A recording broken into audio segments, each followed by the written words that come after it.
amma sa in lengzem sachin te kan nia lengzem hansak hi chu ati deuh mai theya amar chu pathian fakna la hansak hi chu azamom emema chu pathian ro puizia tilang chiang tu ani katia van Ruahtui ti la kan sange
Zong ai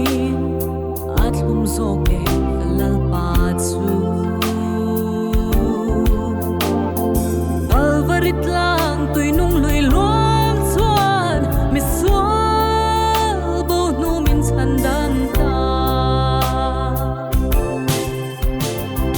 van Ruahtui a lo thenga ka thin lung lei ro ta anun na